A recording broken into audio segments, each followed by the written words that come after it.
Hey folks, Josh here. Thank you for sticking with us through our third episode. Kicking us off today is friend of the show, Be Not Afraid. If you're not familiar with Be Not Afraid, they are a sci-fi comedy podcast, I think you could say. If you like Good Omens or Hitchhiker's Guide to the Galaxy, you'd probably love this show too. So, without further ado, here is Be Not Afraid. Be not afraid, Noah. You're not in any immediate danger. You're just a prophet. That means you have a very important mission on your hands. And you'll be experiencing some convulsions and headaches for the next few days. Destroy it all so you can try again? Yes? Yes! One big storm is all it takes. Silence, all of you demons. Demons? That's a bit ignorant, that is. We don't go around calling you mortal or carbon-based. It wobbles slightly and blinks drunkenly with all its eyes, one at a time. What in the donkey kong sucking fuckery is this? Listen to Be Not Afraid wherever you get your podcasts.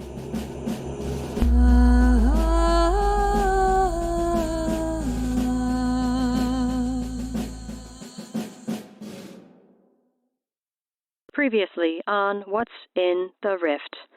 Had a little conversation here with our friend Herman. How did you put that, Herman? Someone set like up... a bomb going off in my skull. Like a bomb going off in his skull. Do you remember mention of the hammer in the rift? Unlike every post you've seen on the Rift so far, this one isn't cryptic at all. Successful interlace events recorded. Confirm receipt and purge logs. Data segregation is a priority 1 initiative.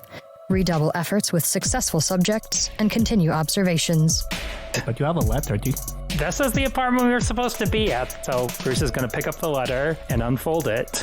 To dearest Bruce, on occasion of your first interlace, I cannot tell you all the things I wish to tell you.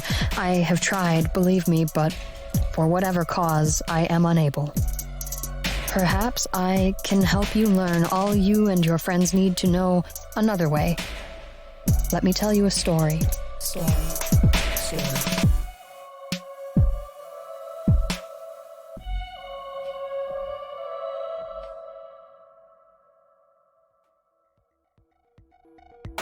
What's in the Rift is intended for mature audiences. This show includes death, drug use, criminal activity, and a consistent undercurrent of existential dread. Any children discovered listening to this show will get the hammer.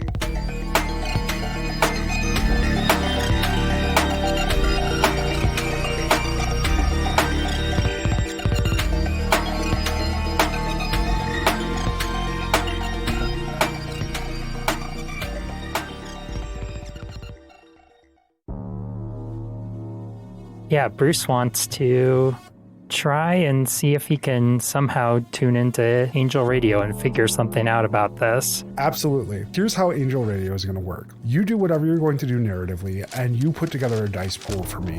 What information you get back will depend on how well you do against the test. Okay. Bruce is going to start crinkling the paper and just getting a consistent sound going. He's going to close his eyes and start listening. Use the distinction, tuning into Angel Radio, his relationship with Court. How is Court going to help here? I can make static noises. I'll allow it. Okay, and then I will use Manager as trying to find a organized solution to this puzzling problem. Okay, I'll allow it. A little loose, but I'll allow it. Trying to bring organization to chaos. That's fair. And what exactly are you trying to discern? If there's something specific, it may be a slightly easier roll. The main thing would just be how it relates to Bruce, why this message had to be delivered to him.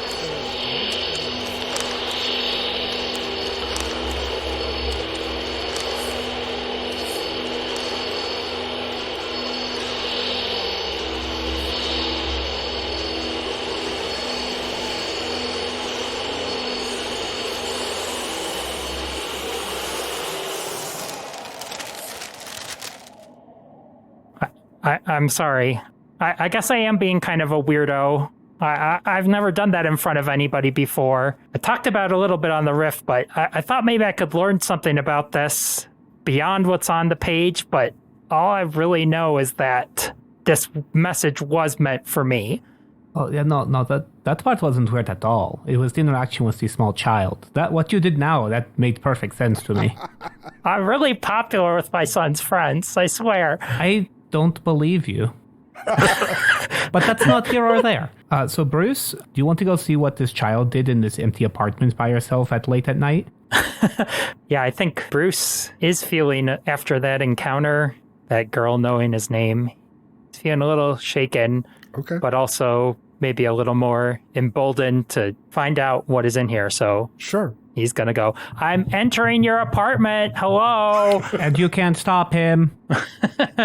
Is there a hammer here? You don't hear any response to that, but you do notice that there are some more sheets of paper laid out on the kitchen table that appear to have something drawn on them. There's a lot of clutter in here. Whatever this building was, it's obviously not been used for quite some time, but there's evidence of recent activity, and you have to assume that's from the girl that was sent here to an abandoned building to deliver this message.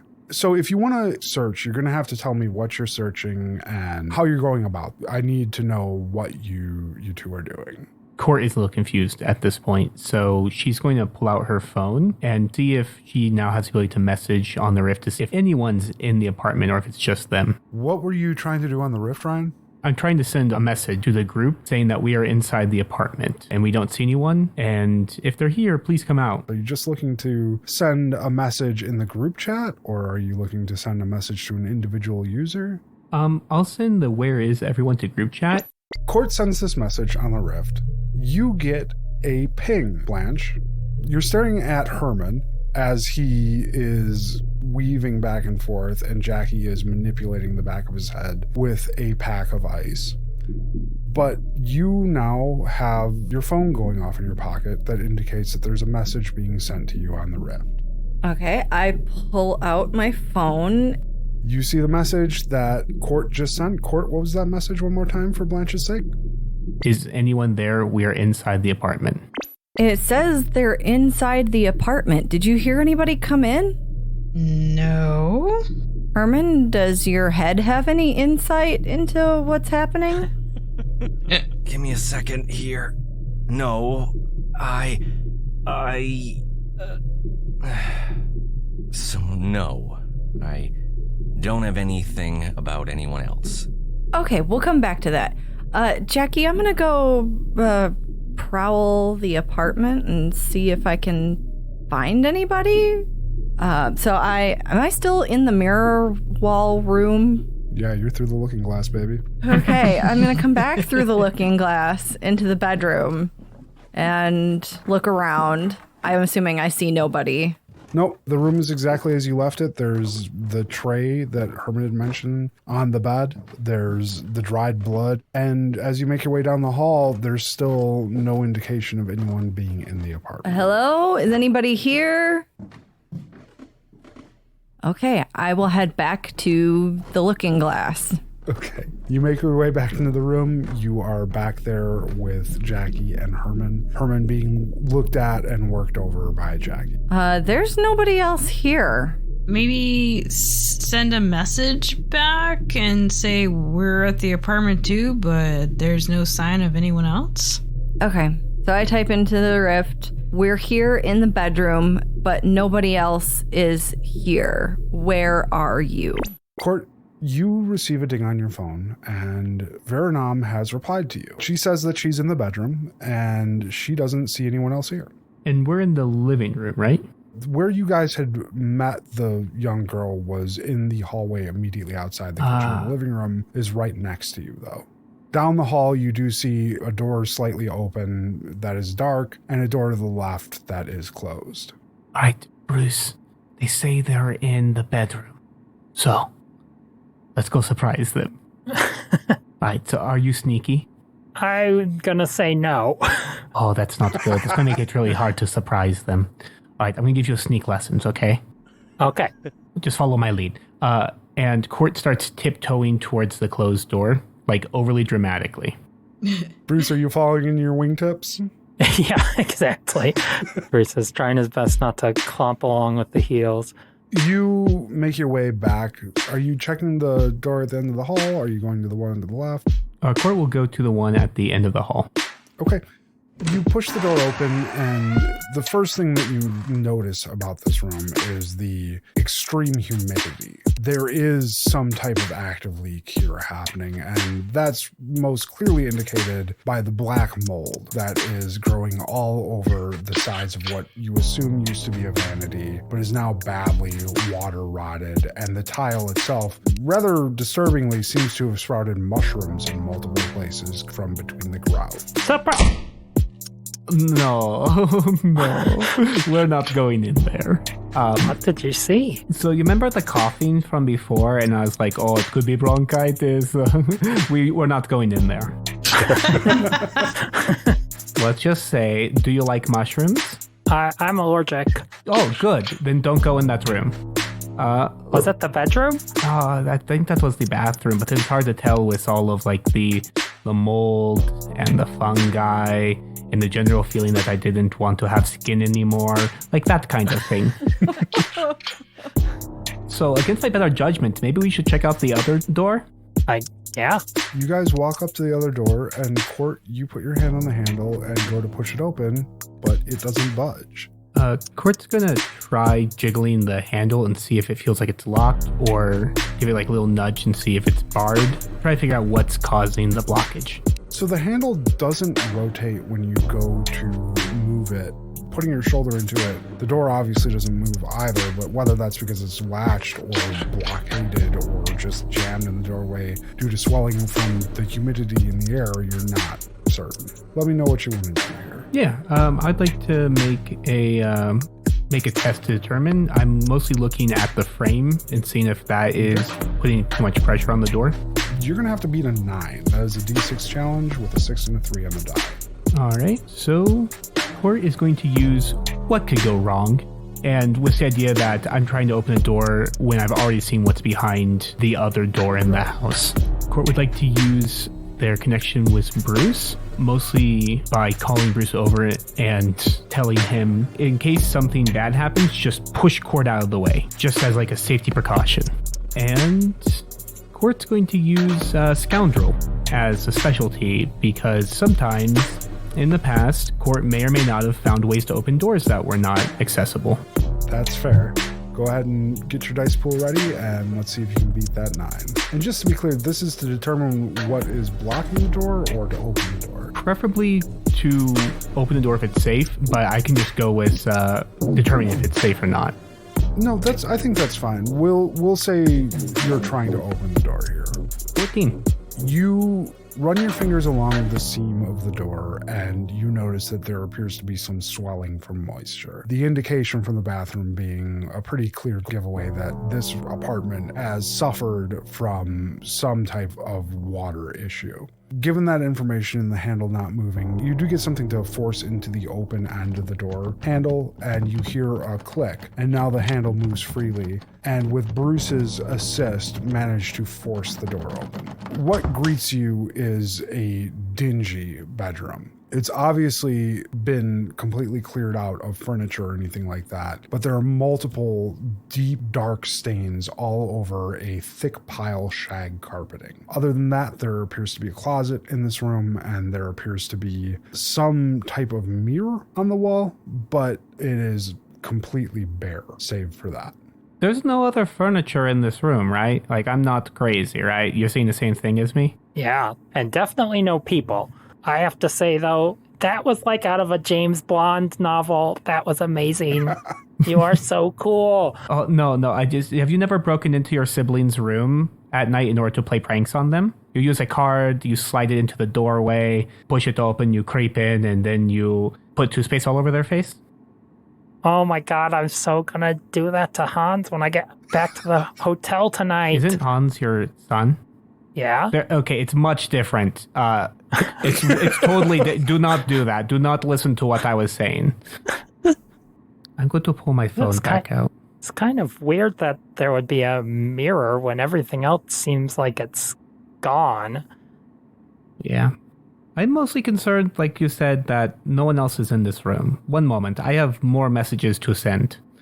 And Court is going to send a message saying we're in the upsetting bedroom and we don't see anyone. Similarly to before, Blanche, your phone dings again, indicating another message from the rift. However, Jackie, you are dealing with a rapidly decaying Herman. In the time between the first message and the second, Herman has started to get woozy. And when I say woozy, I mean that he's becoming listless, he's no longer responding to your questions, and the ice pack that you're holding to the back of his head, his hand has slipped away from the bag and is now hanging limp at his side.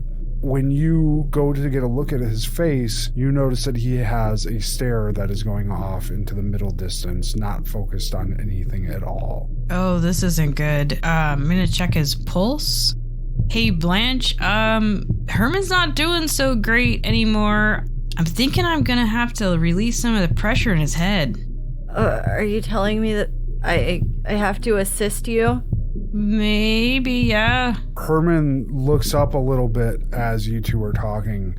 Blanche, his eyes meet yours for a second, and he says to you, What?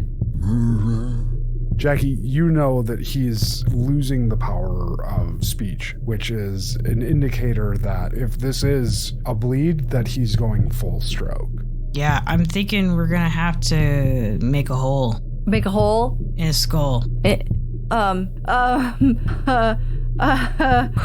what do you, oh god, I need to sit down. What's going on with the messages? They said they're here in the bedroom, but there's nobody else here or there. Let me send another message and make sure they've got the right apartment. So I pick up my phone and I type into the chat, are you sure you have the right apartment?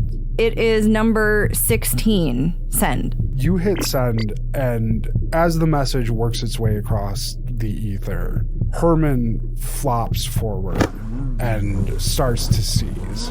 The muscles in his body are now tense, Jackie, and you know the time is of the essence. Has he lost consciousness? It's difficult to tell. You know that a seizure by definition involves loss of consciousness. Things are rapidly deteriorating for Herman, and he needs some type of intervention if he is going to live. All right, I know you're not big, but I'm gonna have you try to kind of hold him while I try to make an opening. Okay, can I look away? Yes. Okay.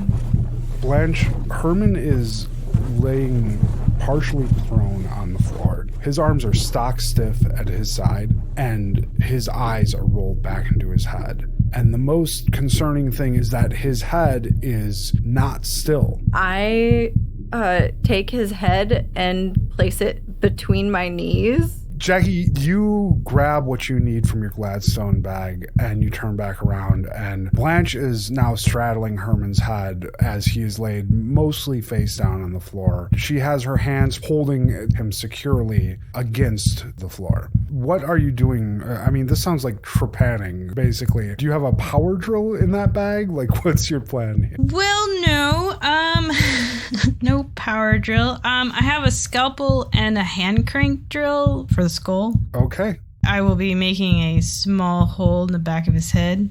Okay. Just surface bone. Yeah, after the incision with the scalpel. Jackie, this is going to be a difficult series of tests in order to successfully do home surgery on someone in a non-sterile environment with an untrained assistant. But you see little choice here. Yes. We're going to gate this to 3 major steps. If at any point you manage a heroic success, you are able to pass the next gate. The first step is preparing the site. This involves making your initial incision, identifying the correct place to make your hole, and aligning everything appropriately. The second step is the actual physical or mechanical operation, which is drilling an appropriately sized and depth hole. As you know, drilling into a skull is a risky endeavor. You go a little bit too deep and you end up with soup, and you go too shallow and nothing actually gets relieved. The third test will be managing to keep the area sterile. If you make it this far, you've stabilized him at least, but if you don't appropriately handle heal the now open wound that you've introduced to Herman's head, there will be major complications down the line. That all laid out, are you prepared to engage in active surgery on Herman Foster, tourist, man who until recently had a perfectly fine, if uneventful life? Yes, I have some antiseptic in my bag since we do not have time to do any water boiling of any kind. Nor administer any anesthetic or anything like that. Let's just hope he stays unconscious. Just don't roll any one. Yeah, hitches could be bad here. And I will say that this is a high stakes test, so generally that's reserved for contests. But given that we are dealing with a living creature here, if we have any failure, Herman's probably not going to make it. Well, if we don't do anything, he's not going to make it. He's probably not going to make it either. Your first test will be a D8 test. And you need to beat, an incredibly low roll. You need to beat a 4. So I build my dice pool, right? You will maintain the same dice pool throughout this series of tests. So yes, you will build your dice pool. Okay, so I'm doing it for others, and then I'm also going to add Blanche and my medical bag with medical instruments, and then healer from... If we could do both, I'd do healer and handy person, but I'm thinking I'm just going to go with healer on this one. I think healer is probably the better choice. Now, you know the outcome of this roll before you built this dice pool. So, if you want to spice things up, it's a high pressure moment. Do you want to include your shaky hands hindrance? I was just looking at that, yeah. I think I will do that because I could definitely use the plot point. So I will do shaky hands and step down my die 8 to the die 4. All right, you have to beat a 4. Let's hear that roll. All right, here we go. 6. The 6 does beat the 4, which means that you are able to identify an appropriate spot. Blanche, you managed to hold his head well enough that Jackie is able to line up everything. As the scalpel enters Herman's skin, the blood is manageable and you are able to expose enough of his skull that you feel that you can get purchase with your hand crank. You press the hand crank to the skull and you prepare it, and now you have a D10 test to drill an appropriate hole at an appropriate depth into the stranger's head. And that is an 8. So I think I would like to do the shaky hands one more time to hopefully get another plot point. Okay, yeah, super risky, but yeah, I like it. I'm gonna risk it. Okay, here we go. So 15, but I did roll 2 1s. Oh, okay. The 15 is enough on its own to pass both gates. However, those 2 1s are going to introduce an ongoing crisis. This ongoing crisis is going to be a medical emergency, and that, because there are 2 1s, will be a D8. Every test, every contest that is related to anything dealing with Herman now has an additional D8 added to its difficulty. But that is a heroic success as well. You managed to dive the hand crank in as you are working away, Blanche. The smell of the heated bone from the friction of the drill is making you nauseous. You are doing your best to focus on something other than the fact that there is a man who's having his head drilled into at this moment in your lap, and that works fairly well for you because it smells a little bit like burnt dry noodles, and that's not the worst smell. And you manage with that up until Jackie finally breaks through, and the sheer volume of blood in Herman's head causes it to spurt like a geyser all over the backs of your hands, over your thighs. Jackie, it arcs up and it hits you right in the face and trickles down your shoulders and chest. But the seizing stops. You act quickly. You pull the bed sheet that was previously tied around Herman's hand and press it firmly against the wound, and then you douse it with the antiseptic that you have from your Gladstone bag. Herman appears to be doing a little bit better, but the amount of blood is concerning. The amount of blood is enough that you think that Herman probably needs a transfusion, but you don't know his blood type or even where to go to get one right now. Well, Fuck. Yeah, but you do have 2 plot points out of it. So yes. So can I use that to not gonna die on me and step down the severity with that? Okay, you normally would be able to, but this is... Because it's an ongoing crisis, it's not applicable? So read to me the text of Not Gonna Die on Me, your special effect. It automatically succeeds on a test to step down the wound or ailment by spending 2 plot points. So you can spend those 2 plot points, but all that will happen is that this ongoing crisis of medical emergency will go from a D8 to a D6. You will be able to stabilize Herman a little bit, but you will not be able to remove the problem. Okay. You could, however, if you can get Herman to a D4, maybe have him regain consciousness, and how you choose to do that is entirely up to you and Blanche. So I'm now holding a antiseptic-soaked bedsheet against his head covered in blood. Mm-hmm. Permission to vomit? No, you do not have permission to vomit. We're trying to keep this sterile as possible. You can do this. Just don't look. Okay. Blanche, there is no amount of Sunday school that has prepared you for this. No amount of stories about Jason or his divine beneficence that has prepared you to hold a dying man between your legs as he spews blood all over you. And this is very difficult. Blanche, I'm going to need you to roll me a test to not vomit. Okay. Since this is particularly difficult, this will be a D10 test for you. You have to beat a 9. I am going to use Sunday School Star and draw on some verses from the book of Duke. Okay. All about strength, and spiritualist as well. Okay. For the same reason. And Jackie, so that she doesn't want to stab me with her scalpel if I vomit on this man. All right. You have to beat a 9. You can do this. Oh, shit. I beat a 9, but I also rolled a 1. I rolled an 11 if you need the exact number. You managed to fight back the nausea, but you feel that it's only a temporary thing. The oncoming waves of it are just too much for you to handle, and you have this overwhelming need to leave this area. The blood is too much.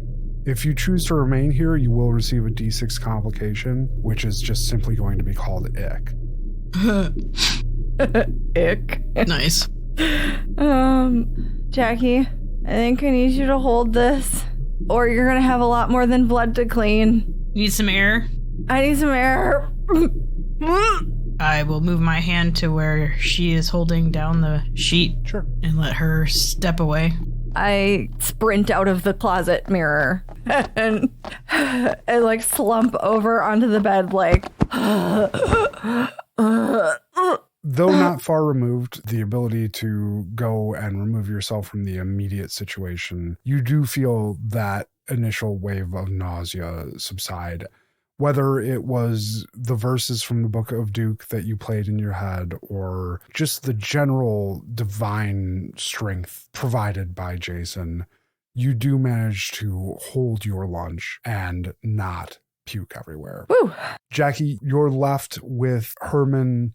You do feel that you've bought him some time. The loss of blood will be concerning, though, and it's not like you can give him a cookie and an orange juice and ask him to sit in the lobby for 15 minutes to recover. Right. However you plan to deal with that, you'll have some time, because we're going to cut back over to Toska and Jenny, who have just exited the building and are now standing out on the street. Toska, Jenny, what exactly were you guys after? And now that you're out here, what are you doing? I want to check this car out. Okay. You walk up to the car, and it is a fairly nicely appointed sedan. There's no signs of wear or tear. All the windows are intact. There's no body damage. It's just a car. You've never seen a car look like it came straight off the factory line before. Right. And are there any keys in this car? I don't know. How are you going to make that determination? Jenny, I don't know what I was expecting coming out here. I just thought we'd find some sort of answer. What do you want to do? Well, I'm curious why you haven't seen a car in months. Okay, there's no cars here normally. There's ever. A car right here. Yeah, but that's the first car, like I said, that I've seen in 3.5 months. The last car I saw had no doors and a gun on top of it. Are you from Detroit? I haven't seen any other cars. What? Are you from Detroit? No, I'm from Florida. But I mean, there's cars all over the place. No, not here. But we could get in this car and leave. We could just steal somebody's car. Would we? Though shit is weird now. Is stuff the thing still? Are you asking me? I'm asking Jenny. No. Does it matter if we break the law in this situation? Does the rest of the scene, everything looks normal, right? Like I would expect. But normal for like who? all the buildings are intact. Relatively normal, save for across the street is a gas station with a billboard that says "Love like Jason Christ." Okay, well, minus the weird Jason stuff. Like nothing's run down. There's no like Mad Max crew coming towards me. Like everything looks like standard basic, like I would assume. So you look up and down the street, and this section of street seems normal to your eyes, Jenny. Mm-hmm. But what is a little concerning to you is that there are columns of smoke rising from a few streets over. As you pause and are kind of surveying the area, you do hear what sound like some alarmed voices echoing in the night. Do you hear that? I do hear that. What do you think is happening? Well, we could not figure it out and get in this car and not worry about those alarming noises over there. You just want to leave people screaming and steal a car? They're screaming for a reason, and it would be cool for us to get away from that reason. Yeah, but that's not fun. How far away does it sound like they are? Like, are they like miles away, or are they like around the corner? If you had to guess, we're talking maybe 3 to 4 blocks. Fine, let's go look and see what it is. I don't even have to argue. Actually, hold on though. Hold on. We can take this car. So here's my thinking process. If we have a shield around us and there's an issue, we're far less likely to be harmed from said thing. Or we can use it to help get the people away. You don't understand. I've never driven a car before. Then how do you know how to drive? I should probably drive. This is going to be dangerous. Oh, no, fuck that. I'm going to walk over to the driver's side door. Fuck that. Okay. Toska, you don't know how to drive. It's you very tell me dangerous. How you put the thing D, I'm guessing, and then you go. I mean, maybe it depends what kind of car it is. I'm going to try the handle on the driver's side. The door is locked. Oh, well, it's locked. I guess we'll just run over there real quick. Come on. Ugh. Can I try to break the car window? You absolutely can. I absolutely want to try to break the car window. I knew that would happen. I tried. Do it. You have to beat a 5. I'm going to use resourceful by necessity. Jenny doesn't really want me doing this, though. Yeah, I'm going to say that you can't use the relationship with Jenny. She's already trying to push you out. I'm going to agree with that, and I'm going to use scoundrel. Obvious reasons. I don't get it. And that's all I can do, huh? Yeah, I think so. Okay, and I got to beat what? You have to beat a 5. Beat a 5. Relatively low roll. That's A 2 doable. and 3. Okay, I have an 8 and a 2. Okay, that's a 10, which means that's a heroic success. Oh, hell yeah. You break this window, and you get to tell me exactly how this goes down. Okay, so I'm going to look around for a rock on the ground. Mm-hmm. I'm going to find a decently sized one about the size of my hand. I'm going to pick it up, and instead of like going over to it and just smashing it, I'm going to throw the rock at it and break through the window with it. The window breaks away fairly cleanly, and the safety glass crumples but does not shatter, and you were able to clear it out. The rock lands in the driver's seat, and almost by providence, it would seem, the alarm does not go off. There is no alarm in this car, maybe? What kind of car is it? Well, it's a C300. What the hell is this? A Chrysler. What? It's a fucking Chrysler, bro. Okay, so do I see keys? Well, you get to tell me how this breaking went down, so do you see keys? Okay, so I'm going to move the glass out of the way. I'm going to get in the driver's seat before Jenny can, number 1. Okay. And I'm going to open the glove box and find a set of keys inside. And then I'm going to say, Jenny, let's ride.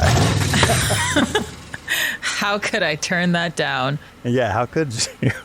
I'm trying to think of a way. Well, so Jenny, you're acceptance of some law breaking being necessary, or rather, it feels a bit like the lack of laws would be a common thing here in Florida. It hasn't taken total hold over you. You still are ultimately from the place that you're originally from. Right, which is where why this would definitely be frowned upon. So and nothing really amiss has struck me besides the Jason billboard. So I don't really have a reason to be like, chaos, commit crimes. So, but I'm trying to think of, I mean, my chariot's right there. Well, look, I will drive slowly beside you if you really want to walk. If it's really that serious. That's exactly what I was thinking. So you offer Jenny this chariot, and she's gonna, like, she'll kind of step towards it, and then she kind of takes a step back, and then she'll like reach for the handle, and she's like, I'm just gonna run over. It's just a few blocks, and then like I'll just kind of start jogging.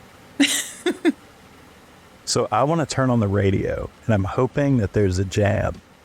There 100% is. What kind of jam? A funk jam. I want a true funk jam. There's the funkiest bit of jam you've ever heard. Hell yeah. You hear this jam, Jenny.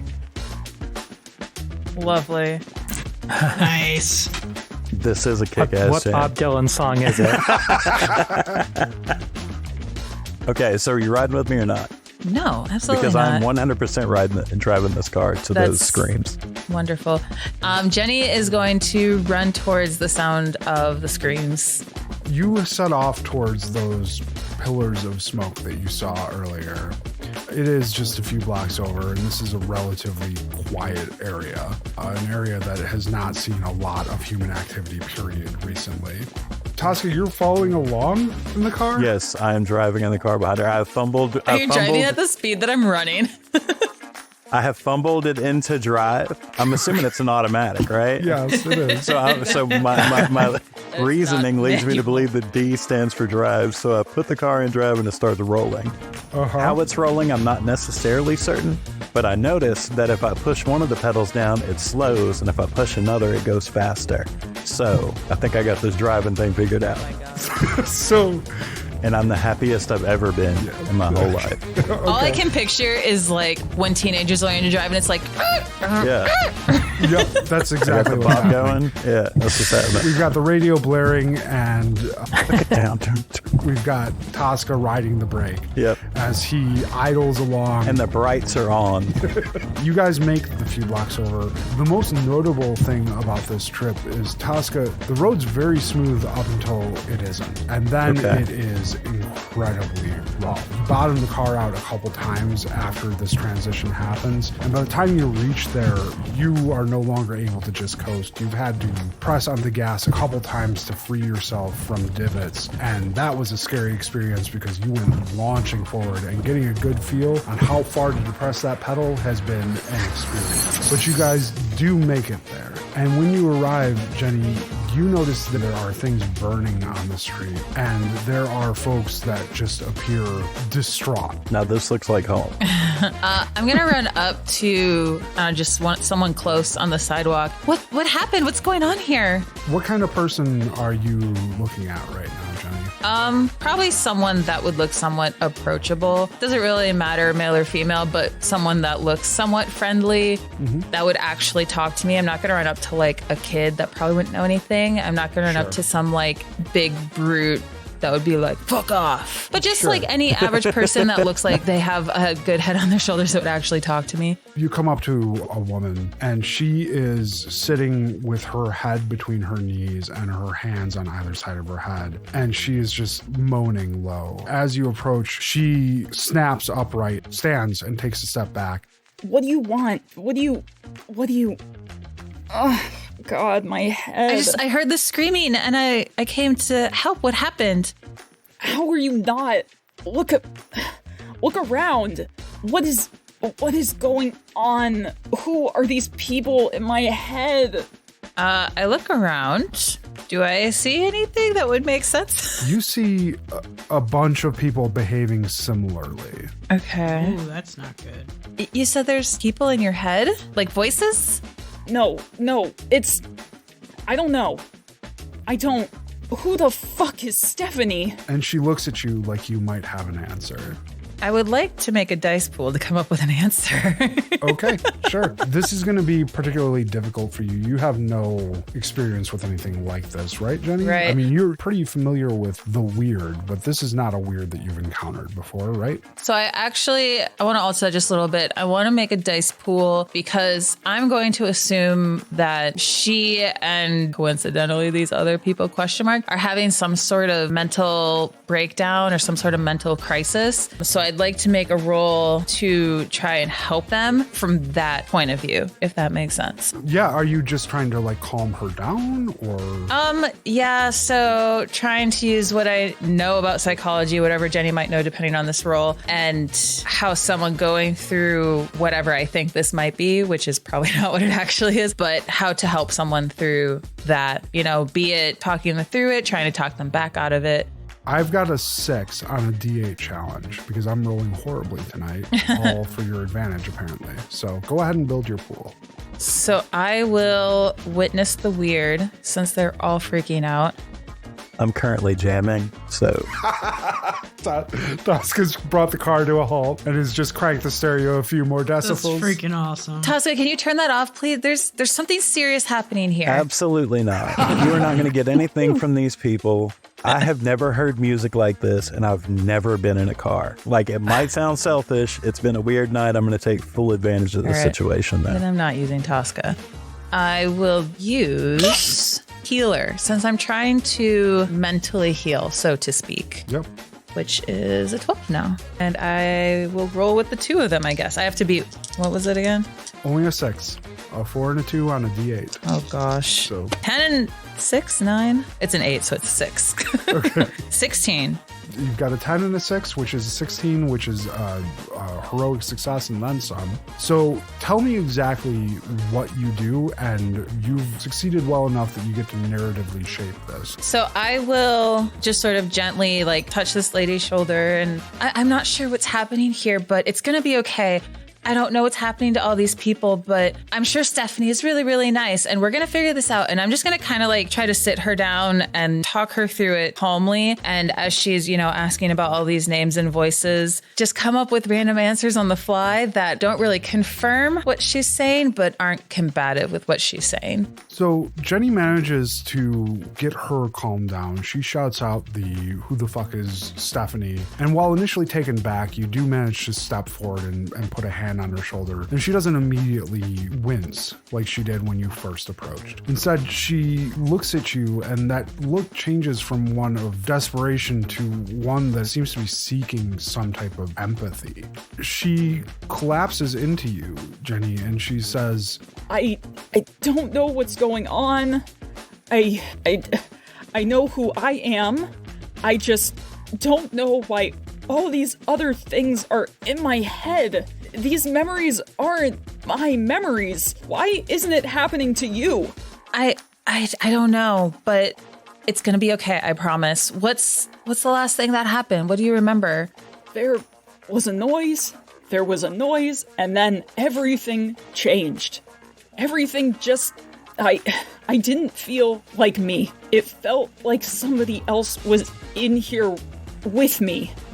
When she says that, recognizing that it's very similar, I'm going to turn and I'm going to pull out my big kid voice and say, Toska, I need you to come here right now, please. Cries. Okay, Mom.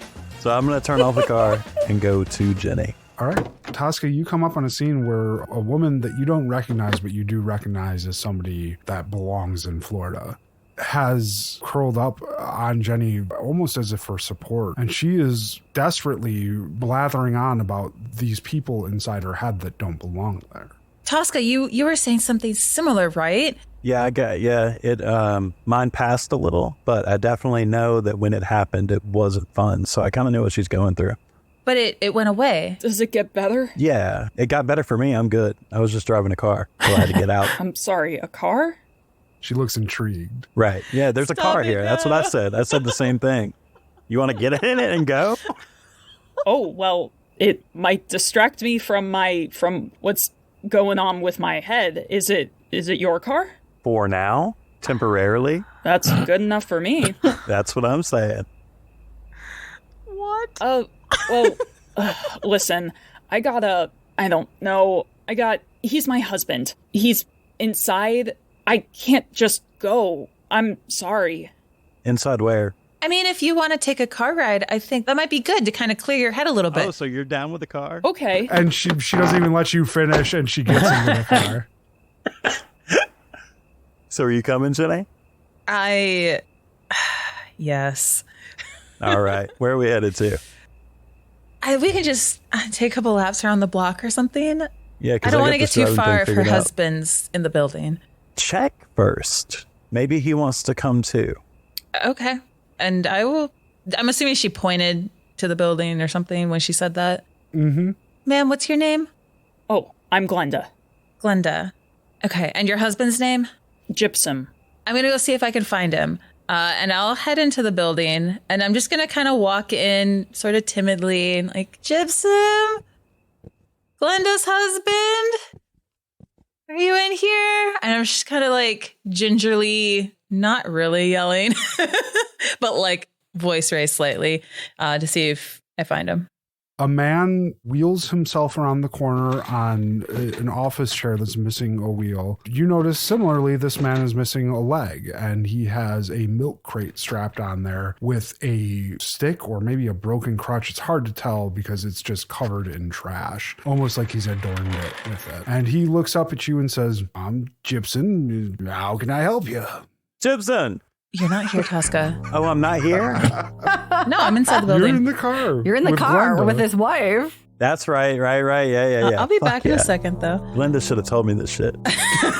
We just found your wife, Glenda, outside, and she was having kind of an issue, but we were going to take her for a car ride to kind of clear her head. Did you want to come with us? I'm sorry. Did you say a car ride? Yeah, just to clear her head a little bit. She was having kind of a little freak out, but it's fine now. This isn't like a euphemism. We're not going to go out back and just get fucked up, right? You got an actual car? I kind of squint my eyes like, how is this happening twice in a row?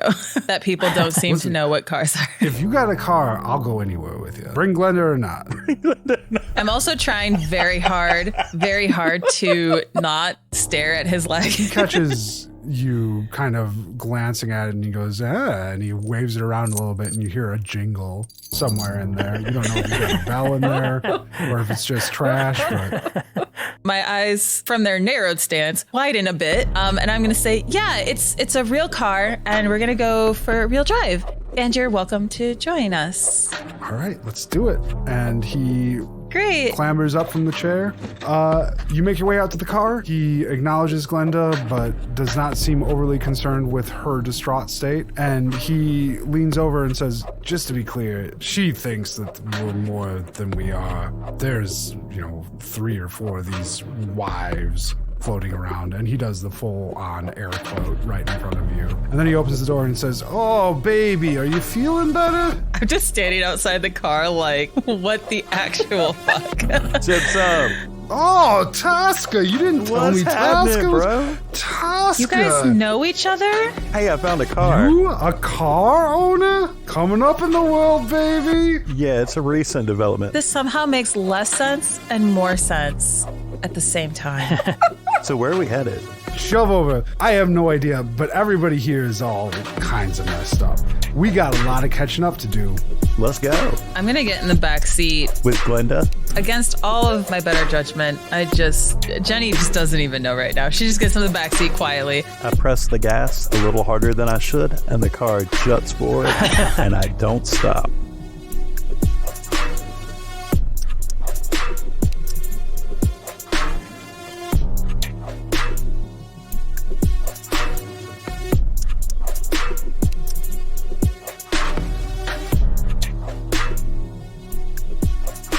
If you enjoyed our show, please remember to rate and review What's in the Rift on your favorite podcast platforms.